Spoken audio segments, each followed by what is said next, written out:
Let's start. Hi. Hi everyone, this is Bella and we meet each other in Cyprus. Yes. Nicosia. Nicosia, yes. We are now in South Nicosia, South Cyprus. And she is also translator. So we will talk about translation and interpretation and the career development. Yeah. Shall we start with how we got into translation? Yeah. Did you always know you wanted to be a translator, or? Yeah, at middle school, I want to be a translator and interpreter. And I've read an article about the life of an interpreter and it's free. I want to be that one. So I choose German as my major. Mm-hmm. And I'm also good at language learning.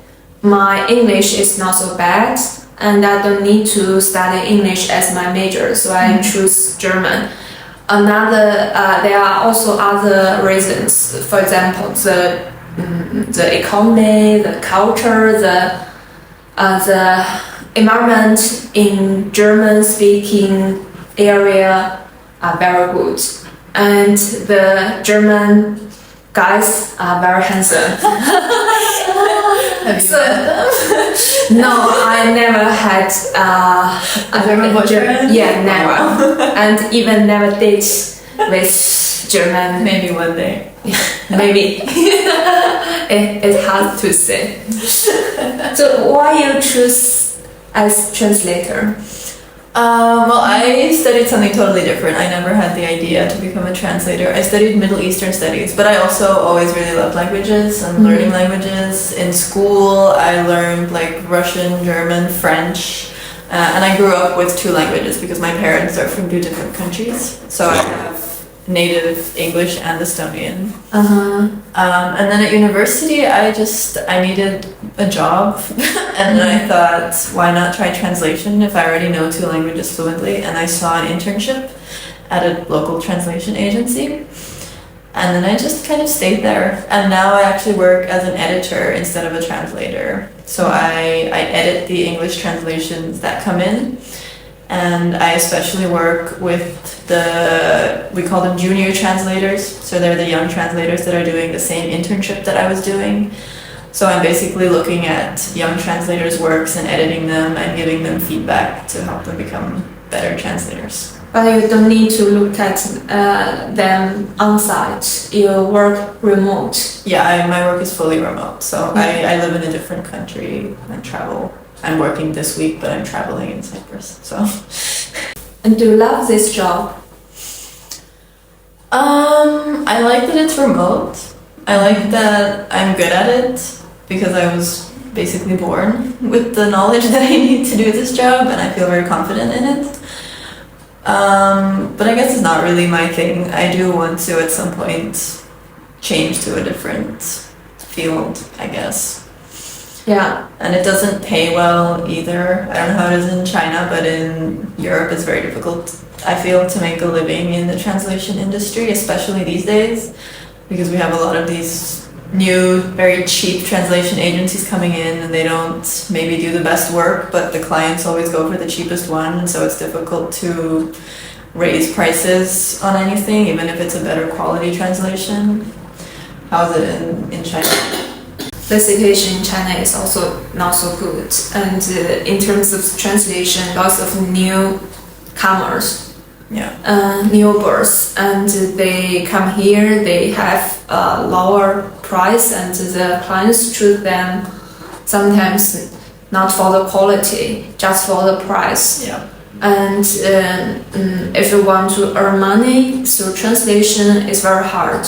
Yeah. So if you want to earn much more money, and please be interpreter, especially simultaneous interpreter or consecutive interpreter. Yeah, but some interpreters, some high-end interpreters, they can also earn much more through translation, because they have their own clients and they have also very good quality. If the clients know what they want, and then they prefer to choose who they know. Okay. In quality. You work as a freelancer, right? Yes. Have you ever worked for an agency or anything, or you've always been freelance? Now I'm freelancer for several years, about 6 years. Before that, I worked also at companies, but they are not agencies. They are in different industries. For example, the automobile industry, the publishing industry, and the furniture industry. And my positions were also different. Sometimes as assistant of GM and team assistant and marketing specialist and so on. So at that time I did lots of part-time job as translator. I translated several dozens of books. But you got those books through freelance, or how did you get into the industry? How did you first start finding jobs or clients? Before I graduated, I worked as intern. An intern? Yeah, as an intern in a company. This company imported books from foreign, from German. Yeah, at that time I'm responsible for the contacting with German side, and I have a relationship with this industry. I translated firstly 4 books about children literature, about art history, and then they are published. I have more contacts with other publishers. So you will not do it in the rest of your life. I mean, we'll see what happens. So I don't know, because it is a skill that I'm always going to have, so I'll probably always come back to it, I think. Yeah.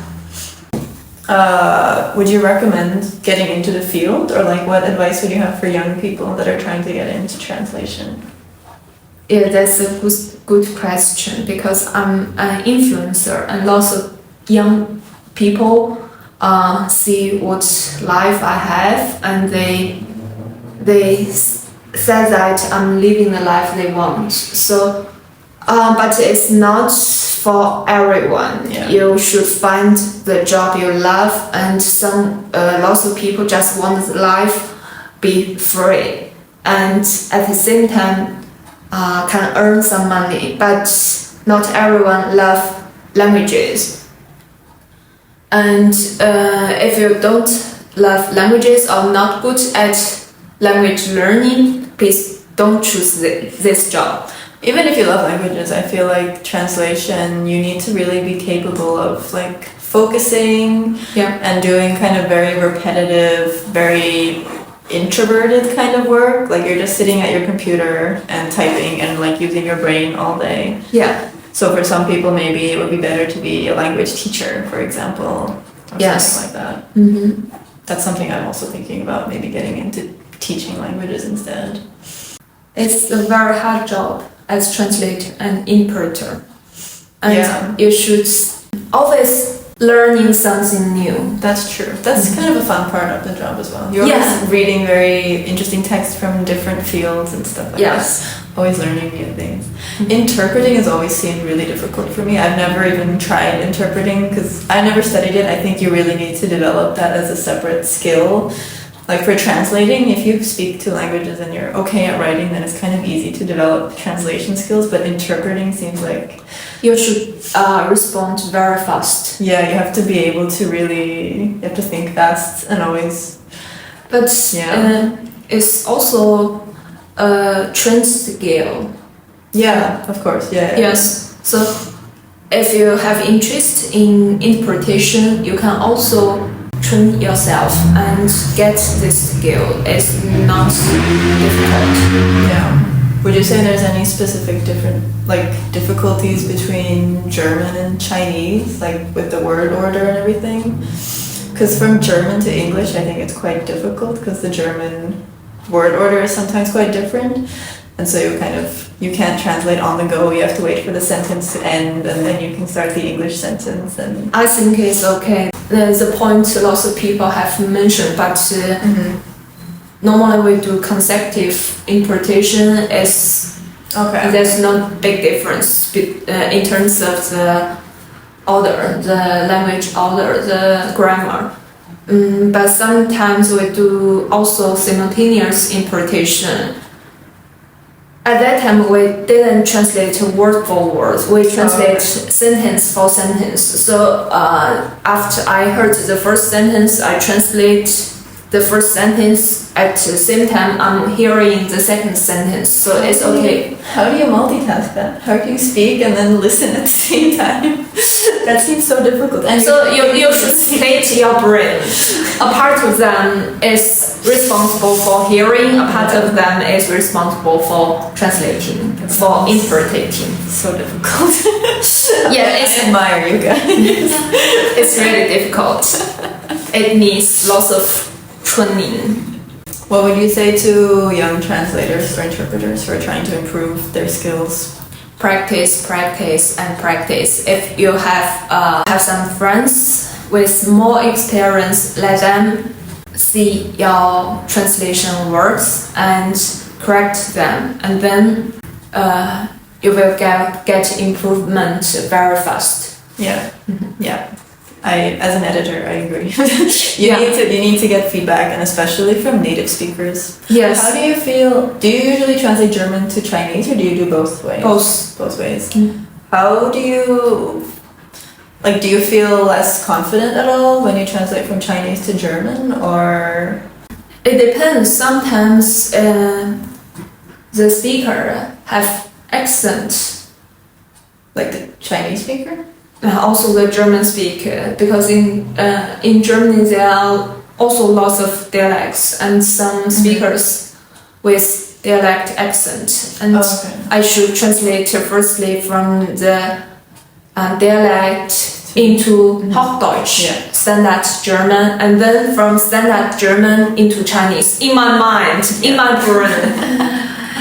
No one can see this process, but I know this process. It's really tired, it's hard. But sometimes it's easier for me to translate from Chinese into German because I can hear it without effort. That's true. Yes. I can understand without effort. I can focus on interpretation. What about when you're doing written translations? Do you do Chinese to German written translation too? Yeah. And how do you feel about that? I don't like translation anymore because I cannot earn the same as interpretation. I should invest more effort and time into translation but earn much less than interpretation. But sometimes if the price is very nice, I also do translation works. And in these days I also have some assignments about in terms of translation, and they are both directions, from Chinese to German and also from German to Chinese, and the price is internationally very nice. That's good.